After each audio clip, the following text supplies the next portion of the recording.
Hola, bienvenidos una vez más a este segmento de clases virtuales de Prepa 15. Soy el maestro Eduardo Márquez y te voy a traer la clase de Ciencias Sociales 2. Hoy presentamos la etapa 3, el desarrollo estabilizador de la materia Ciencias Sociales 2. En esta etapa, ustedes van a encontrar el contenido de 3 temas importantes. En ellos van a estar involucrados 5 presidentes, en donde les recomiendo tengan en cuenta sus años de gobierno y eventos sobresalientes. Esta información abarca de la página 61 al 87 de su libro de texto. Comenzamos. Antes de concluir el presidente Cárdenas su mandato, el país entró en un proceso de movimientos de diversos sectores del país. Por ello, las elecciones de 1940, sus candidatos tuvieron una fuerte contienda. Por un lado tenemos a Manuel Ávila Camacho como candidato del PRM y Juan Andreu Almazán por parte del PRUM, en el cual el candidato Manuel Ávila Camacho ganó por un 93% de las votaciones, una victoria muy controversial, puesto que Juan Almazán ya había advertido que esto podía ser un posible fraude. Ávila Camacho recibe al país en un momento crítico para el mundo, ya que se debatía la Segunda Guerra Mundial en Europa, y Estados Unidos ya estaba involucrado, por eso fundó la Oficina Coordinadora de Asuntos Interamericanos, con la intención de tener alianzas entre las naciones del continente, y a la vez con el propósito de identificar a grupos simpatizantes del fascismo, por medio de la prensa, el cine y la radio, y luego identificar algunos grupos importantes de esta ideología, como lo fue en nuestro país con los famosos sinarquistas, en Chile con la Falange y Brasil con el integralismo, grupos que más tarde serían censurados. El contrato de México y Estados Unidos se deriva del hundimiento de 2 barcos petroleros mexicanos por los alemanes, supuestamente. Es así como nosotros apoyamos a la guerra y a la causa, pero por mucho que se piense, el papel principal de México era proporcionar más que nada gran cantidad de materias primas para la industria bélica, es decir, vender exclusivamente a los Estados Unidos nuestros energéticos, como alimentos, genequén, caucho y minerales, incluso a precios mucho más bajos de lo que se vendía a los países europeos. Esto más adelante nos va a causar problemas en nuestra propia economía. La otra parte del acuerdo consistía en que Estados Unidos iba a abrir sus fronteras para que trabajadores mexicanos pudieran ir allá.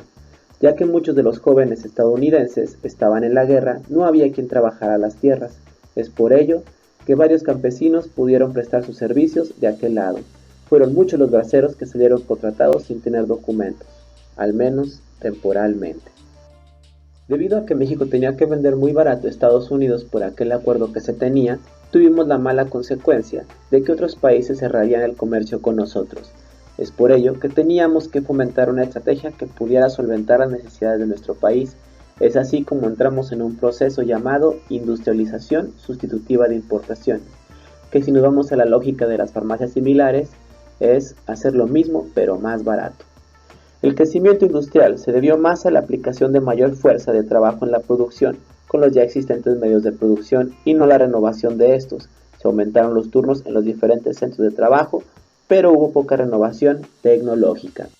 Una de las acciones más importantes del gobierno de Manuel Ávila Camacho fue crear el Instituto Mexicano del Seguro Social en 1943. El IMSS, como hoy lo conocemos, presta servicios médicos, económicos y sociales. Este programa nace a raíz de que los trabajadores de aquella época se estaban quejando de que no tenían un salario decente, pero sí una exigencia laboral fuerte, debido a las condiciones del país. Por lo tanto, se les brinda este servicio derivado de las aportaciones de patrones, trabajadores y del Estado. Y hoy por hoy es algo que no se puede negar debido al derecho a la salud. Con todo lo anterior, es preciso señalar que el gobierno de Ávila Camacho contiene una política antiobrera, es decir, sí necesitaba de la fuerza del obrero, lo explotó, pero jamás lo benefició. El obrero, sin darse cuenta, había sido manipulado por un discurso conocido como la unidad nacional, donde se convocaba la idea de que ni patrones ni trabajadores pueden olvidar que son antes que todo mexicanos y que por encima de la división de clases está la unidad patria. Mucha influencia de todo esto fue Vicente Lombardo Toledano, presidente de la CTM, quien les fomentó la idea a los obreros de apoyar esta iniciativa, sin darse cuenta que ni siquiera serían recompensados. En el ámbito educativo, habrá un cambio importante. Hasta ese momento se tenía las bases de un socialismo. Sin embargo, Ávila Camacho, como se consideraba un católico vehemente, propone cambiarse a una educación democrática. ¿Cuál es esta diferencia? Pues de que el clero vuelve a tener participación activa en la docencia. Y bueno, en la reforma agraria hay un golpe bajo para el ejido, pues se redujo el reparto de tierras en grandes proporciones y se favorece a los terratenientes de nuevo. Antes de concluir su mandato, Manuel Ávila Camacho va a fundar un nuevo partido oficial. El PRI, como hoy lo conocemos, se fundó un 18 de enero de 1946, ofreciendo un nuevo lema conocido como Democracia y Justicia Social. El siguiente presidente es Miguel Alemán Valdés, que tomará posesión del país en 1946. La característica principal de este personaje es de que va a apoyar de manera muy fuerte la iniciativa privada. Esto quiere decir que va a tener mucho más atención con los empresarios y hacendados, dejando de lado otra vez a obreros y campesinos, los cuales, antes de que tuvieran una reacción ante esto, Miguel Alemán va a hacer una modificación en algunas leyes que les impida poder protestar sobre estas nuevas condiciones. Así es como se da la presencia de la charrificación en el sindicalismo mexicano, un instrumento que podía controlar al sector obrero, donde se añade la cláusula de exclusión a la Ley Federal del Trabajo, es decir, que se puede expulsar a los trabajadores que no se sometan a estas nuevas condiciones. Pero así como había leyes que servían para oprimir, había otras que estaban para servir, pero obviamente a otro sector, como la Ley de Inafectabilidad, donde se modificó el artículo 27 para favorecer a la pequeña propiedad. Otro cambio importante y relevante fue el que sufrió la CTM, que va a cambiar su lema, y si va a cambiar su lema, va a haber un cambio de filosofía y de servicio. Por ejemplo, antes manejaba que era una sociedad sin clases, pero cambió por la emancipación económica de México. Esta apuesta por la modernización del país trae consigo un crecimiento condicionado y se empezaba a reflejar en las primeras devaluaciones importantes del país. Como pueden ver, en 1948 nos fuimos hasta 6.88 pesos por dólar y al año siguiente hasta 8.65. Uno de los factores que sobresalen en esto es las inversiones extranjeras que tuvimos sobre la farmacéutica, el ensamble automotriz y los productos alimenticios, elementos que después nos van a orillar a tener que caer en los famosos empréstitos extranjeros, debido a que Estados Unidos se convirtió en el principal proveedor de tecnología y patentes, materias primas estratégicas. Adolfo Ruiz Cortines, presidente que llega a partir de 1952. Aunque pudiéramos hablar mucho más de él, por esta ocasión solamente nos interesan dos características importantes. La primera de ellas es de que en 1954 se le fijó una paridad sobre el dólar de hasta 12.50, quizá hasta este momento es una de las peores devaluaciones de nuestra nación. Pero no todo fue en vano, porque todo este capital extranjero se invirtió bien, sobre todo en que se mejoró una infraestructura moderna, así como en algunos buenos servicios en gas y electricidad. Es así que hasta este momento, el desarrollo estabilizador siempre estuvo bajo el control político y fue a base del sacrificio de la clase trabajadora que se pudo lograr estas modernidades, pero seguiremos viendo que esto poco a poco va teniendo una decaída. A continuación, el presidente Adolfo López Mateos fue un gobernante que al inicio de su gestión tuvo que lidiar con un movimiento obrero masivo que en respuesta a las políticas de la charrificación empezaron a protestar. El primero de ellos que se animó fueron los ferrocarrileros, encabezados por su líder, Demetrio Vallejo. Exigían lo mismo que todos, que hubiera un aumento salarial y mejores condiciones laborales. Ellos solamente fueron la punta de muchos otros que se animaron a salir a las calles. Como por ejemplo, el Sindicato Mexicano de Electricistas, que pedían un aumento del 30%, que la jornada laboral se redujera a 40 horas por semana y que se fundara un fondo de ahorro para los jubilados.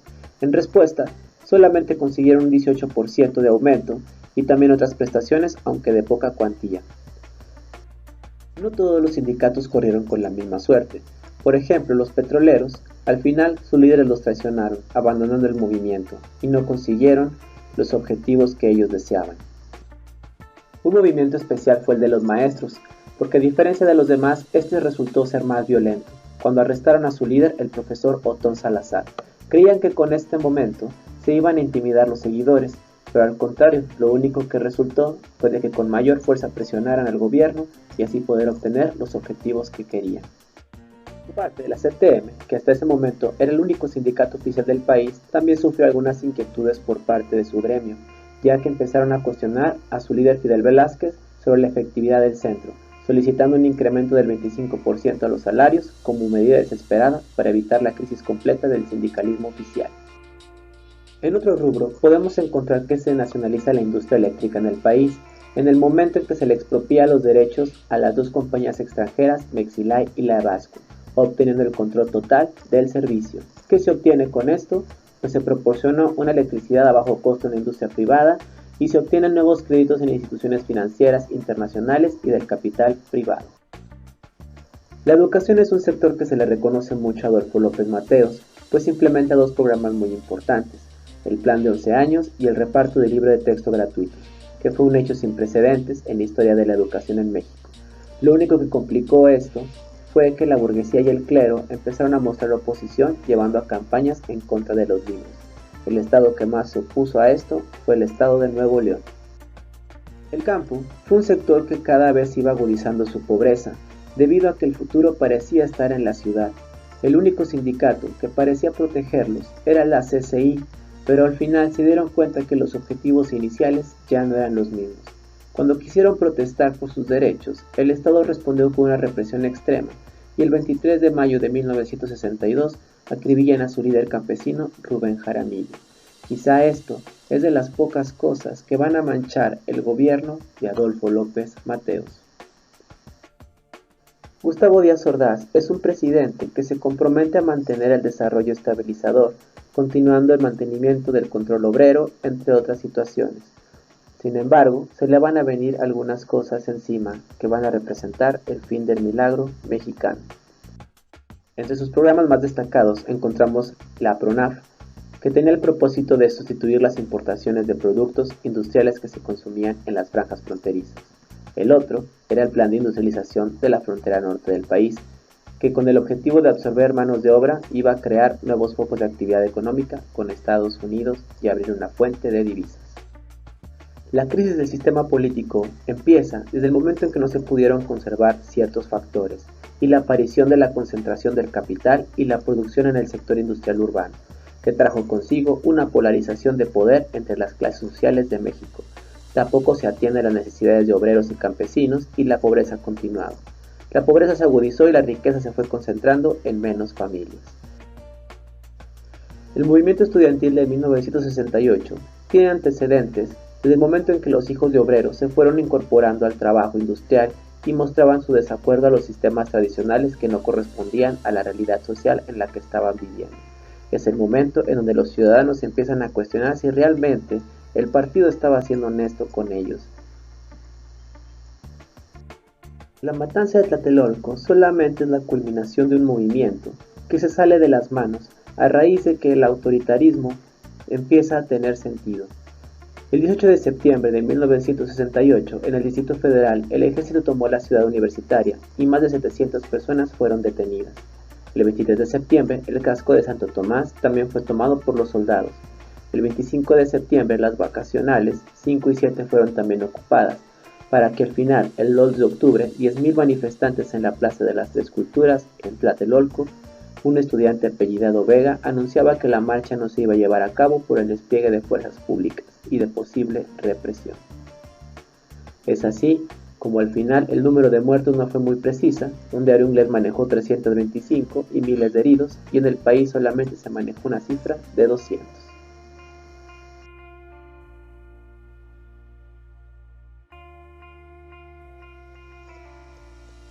Con esto culminamos el contenido textual de la etapa. Espero te haya sido de mucha ayuda, pero antes de terminar, recuerda elaborar la actividad integradora correspondiente, la cual consiste en elaborar un ensayo de la película Rojo Amanecer, la cual la puedes encontrar en YouTube. Los criterios que debes de seguir es que tienes que describir correctamente las 8 etapas de la ABP, manifiesta una postura personal respecto a los acontecimientos analizados, expresa tus ideas de forma clara y coherente, describe de manera clara los acontecimientos históricos planteados en la película. Esto ha sido todo por hoy, muchas gracias por tu atención.